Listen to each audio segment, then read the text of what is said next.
Peace. Peace. How's everybody doing? Welcome to Day and Night Publications. In this short video, which is done at an odd time, first work day of the week for many, and before 9 a.m. We hope that everybody is well and will be better. We are on the platforms More Yeshaya, History Lessons. And in this, we hope to get this message out to the people. History lessons. And in this, we do not profess to know everything, and we are open to constructive criticism.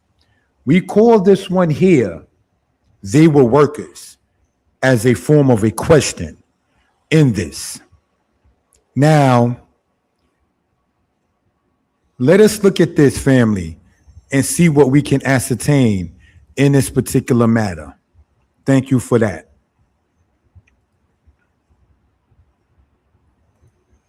We ask you to comment, like, share, and subscribe.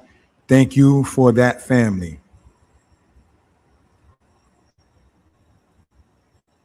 What can we see and what can we gain in this particular matter right here? Let's look.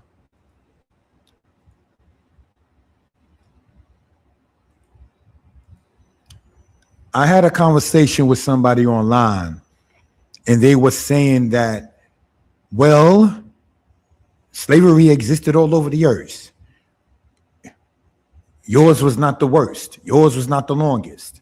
Black people sold black people. Now, let me say this.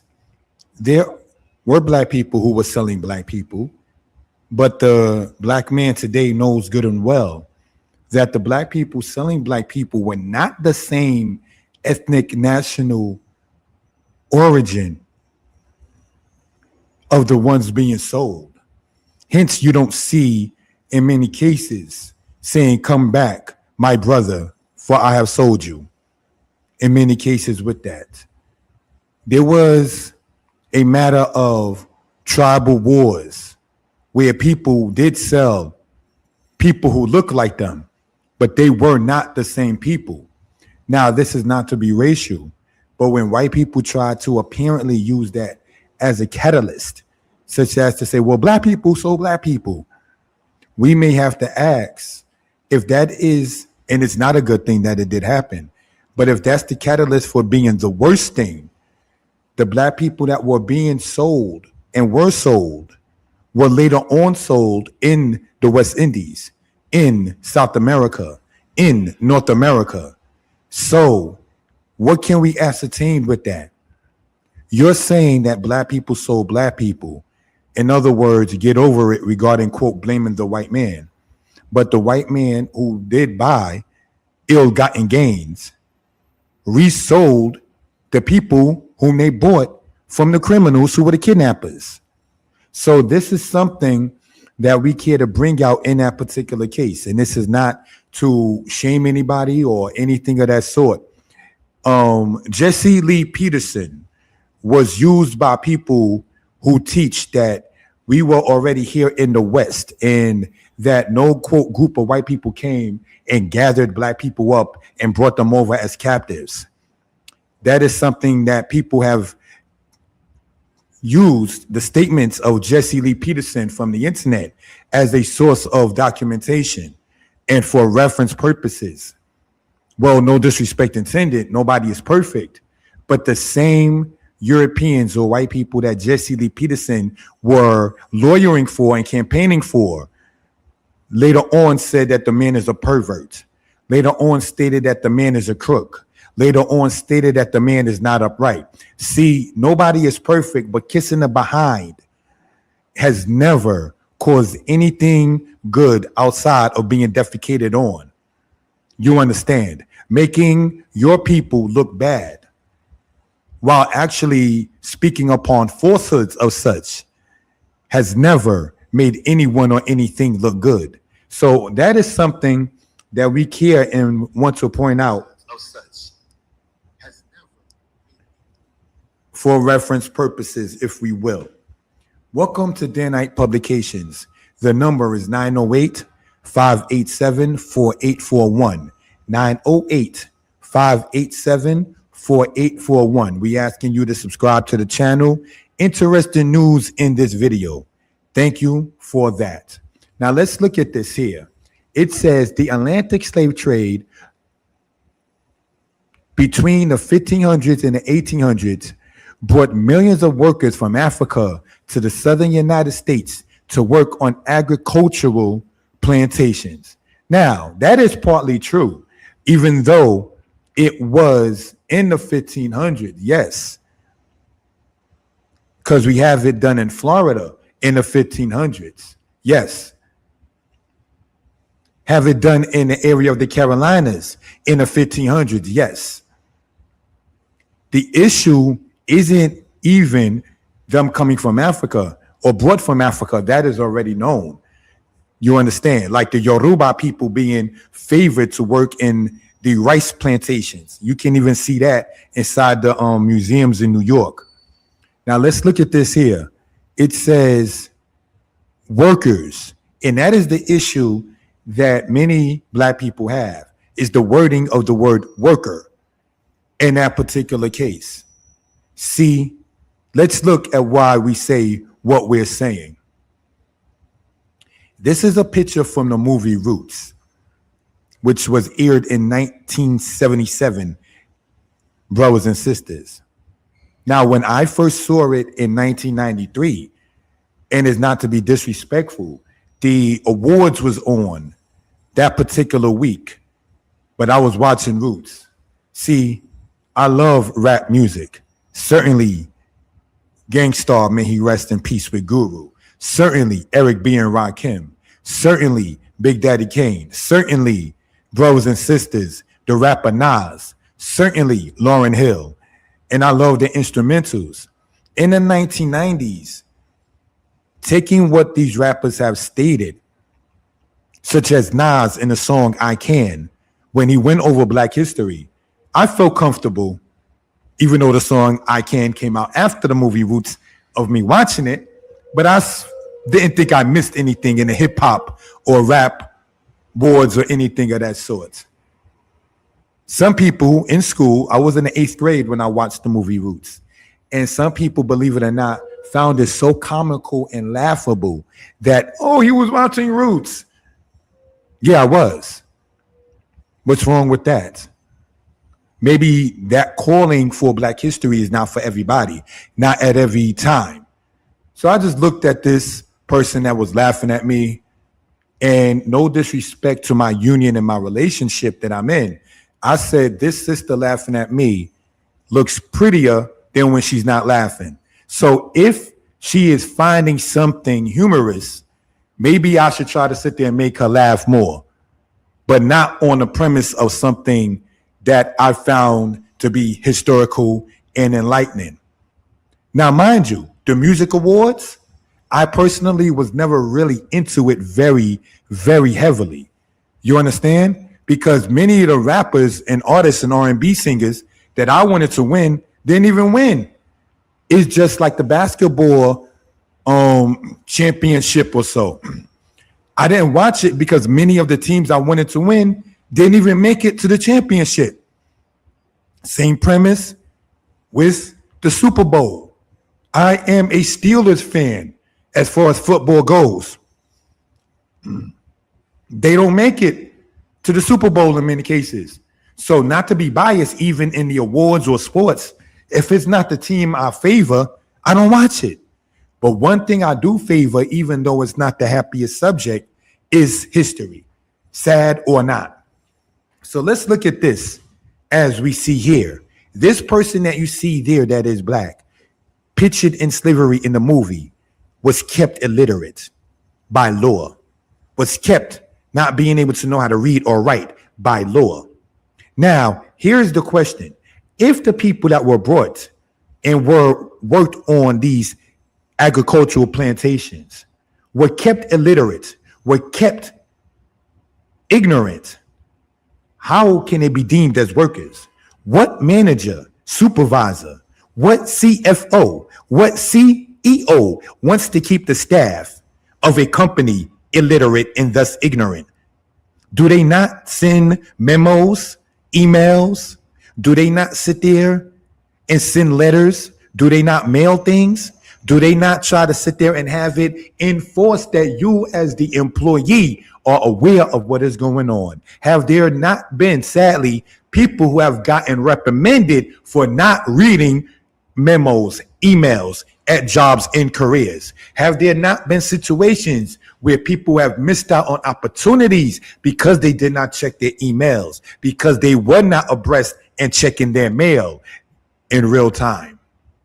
So workers, as many of us are today, whether we favor like the job or the career or not, are not under chattel enslavement that we see here, where it was a crime to know how to read. You cannot compare the two. There was no 401k for the person you see in there with the head wrap on. There was no matter of medical coverage for one in a union regarding one's children. There was, you marry a person that has a union and medical status and you are under one's other coverage. That did not exist when this was being spoken upon in the movie,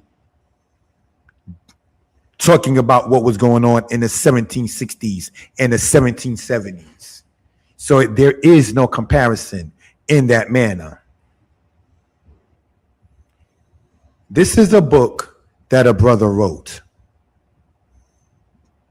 And I would like to take the time, family, in this, to read part of what the book states, if we will. And I want to show this, all right, if we will, perhaps then in real time, part of what we read. And it says this: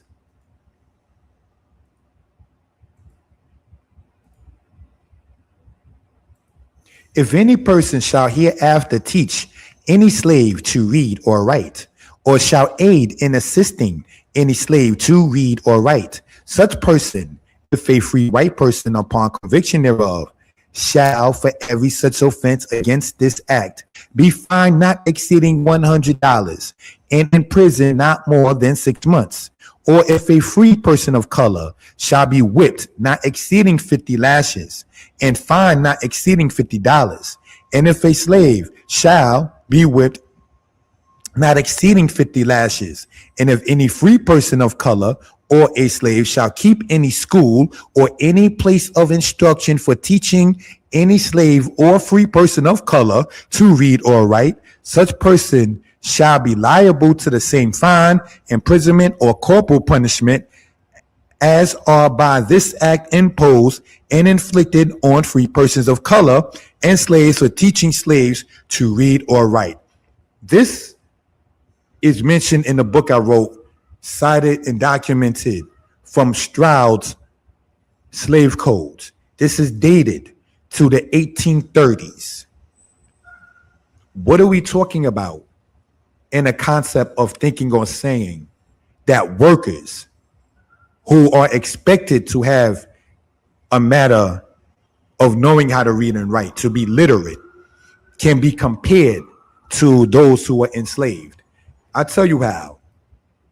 Because, and it's not to sound disrespectful, what I've come to understand is that many people are ignorant of what slavery really was about and what happened. People are ignorant. What some may say goes to the depths of being, having a matter of lack of empathy concerning a matter in, say, this particular case. So what I've done when having free time is going over these kind of subjects with certain people just to glean what some may say in their mind and then put it out there, such as saying, well, yeah, the slaves were worked, so they were workers.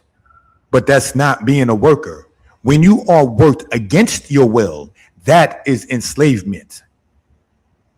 That's one of the things, for what it's worth, Lincoln said in the Lincoln-Douglas debates. When a white man takes care of himself, he's free.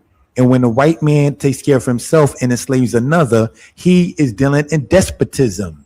That's one of the things Lincoln said against Douglas in the debates that they had in the 19th century. So these are things in part that we care to say and bring out, say for reference purposes.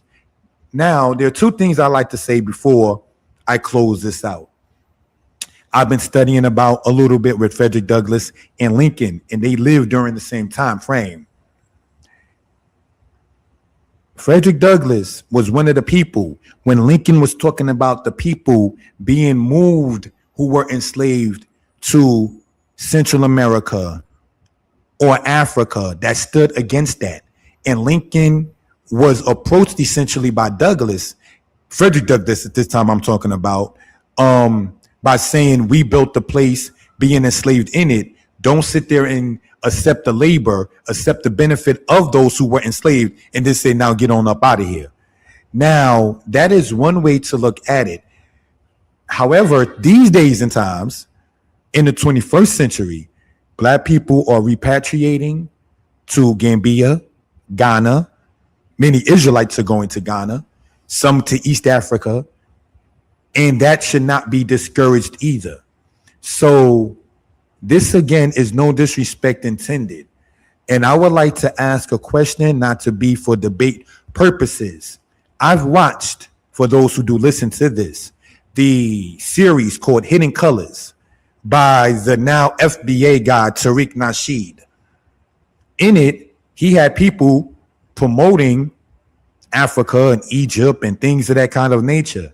And now it seems FBA under Tariq Nasheed is against Africa or against repatriation of such, saying you're foundational to America. So was the stance and the enlightenment brought in the DVD collections that Tariq Nasheed himself pushed out and promoted, contrary to what he promotes and teaches today? My point, stop following man, follow your own spirit. Stop following man, follow your own spirit. See the point, family, in that particular case? Interesting news in this video. My family is, not to be too personal, going to be extended. There is a big / small wedding coming up, and well, we're happy about it. So that is part of, as we were saying, the interesting news in that particular case. All right. So now this book that you see here, you can get this online by typing in the author name, Vincent Hutchinson. And for those who have supported, it's appreciated. For those who will support, thank you for that. If you want to reach me, my number is 908-587-4841. Peace. Thank you for the time.